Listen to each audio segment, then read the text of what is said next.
अनस की स्टोरी में आपका स्वागत है। आज फिर हम एक नई कहानी लेकर आपके सामने उपस्थित हैं। तो चलिए शुरू करते हैं आज की कहानी, स्केरी सेंटा। ये कहानी एक छोटे से गांव की है जिसका नाम है सोनपुर। सोनपुर एक खूबसूरत गांव है जो पहाड़ों के बीच बसा हुआ है। गांव के लोग बहुत ही मेहनती और खुशमिजाज हैं। इस गांव में हर साल क्रिसमस की रात कोई न कोई डरावनी घटना होती है।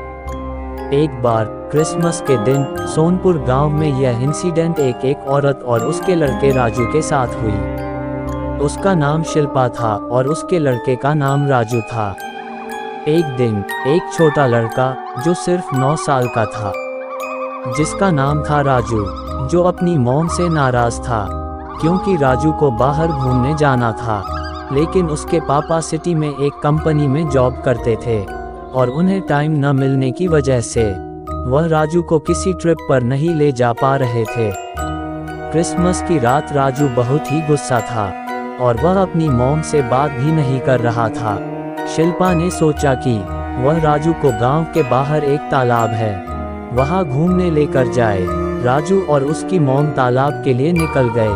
तालाब के पास जाकर शिल्पा आपके हस्बैंड से कॉल पर बात करने लगी और राजू वहां पर घूमने लगा।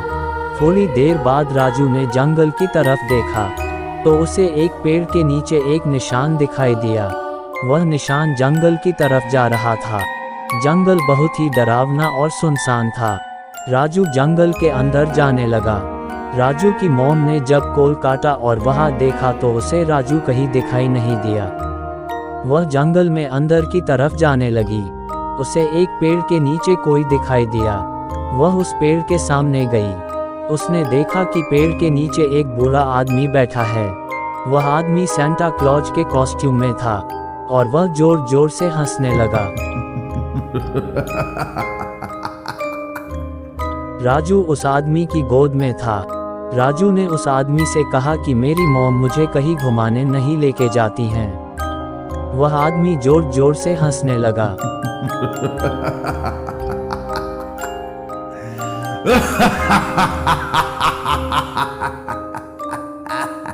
शिल्पा घबरा गई।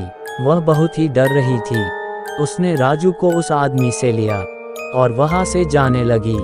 राजू उस आदमी से बाय करने लगा। शिल्पा ने उसे मुड़कर देखा। वह आदमी कुछ ही समय में हवा में उड़ गया। शिल्पा ने अपने हस्बैंड को कॉल किया और कहा कि आप जल्दी से घर आ जाओ। शिल्पा के हस्बैंड ने कहा मैं सुबह तक आ जाऊंगा। शिल्पा जल्द ही राजू को लेकर घर पहुंची और उसने घर गेट लगाकर पूरे घर को लॉक कर लिया। रात बहुत हो चुकी थी और शिल्पा भी बहुत डरी हुई थी। अचानक से घर की डोर बेल बाजी। शिल्पा और भी डर गई। वह गेट के पास पहुंची। उसने देखा कि वह सेंटा क्लॉज उसके सामने खड़ा था।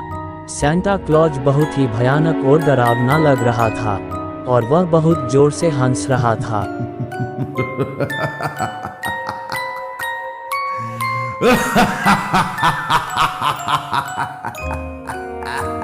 सेंटा क्लॉज राजू को अपनी गोद में बार बार उछल रहा था। शिल्पा को कुछ भी समझ नहीं आ रहा था। हवा की वजह से राजू नीचे गिर गया। शिल्पा बिना कुछ सोचे समझे सेंटा क्लॉज की तरफ बढ़ी। उसने अपने घायल बच्चे को उठाया और वहां से भागने लगी। उसने देखा कि गेट बंद था और खुल नहीं रहा था।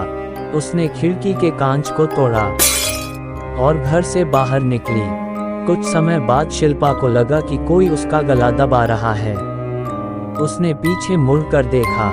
वह सेंटा क्लॉज शिल्पा का गला दबा रहा था। शिल्पा की आंखों में अंधेरा छा गया। वह बेहोश हो गई। जब उसकी आंख खुली तो वह अपने घर में घायल थी और उसके पास के उसका हस्बैंड और कुछ पड़ोसी भी थे। शिल्पा ने अपने साथ हुए इंसिडेंट को बताया। पड़ोसियों ने शिल्पा को बताया कि वह सेंटा क्लॉज एक पागल आदमी था। वह हर क्रिसमस की रात बच्चों को डराता था, लेकिन एक क्रिसमस की रात किसी ने उस आदमी को गांव के बाहर वाले तालाब के पास मरकर पटक दिया और अब उसके बाद हर क्रिसमस की रात वह सेंटा क्लॉज बनकर तालाब के पास जो भी जाता है उसे मर डालता है। शिल्पा ये बात सुनकर खुश हुई क्योंकि उसकी और उसके बेटे राजू की जान बच गई थी। अगर आपको वीडियो अच्छी लगी हो तो प्लीज़ वीडियो को लाइक करें और चैनल को भी सब्सक्राइब करके बेल नोटिफिकेशन को ऑल पर प्रेस कर दें। Thanks for your watching.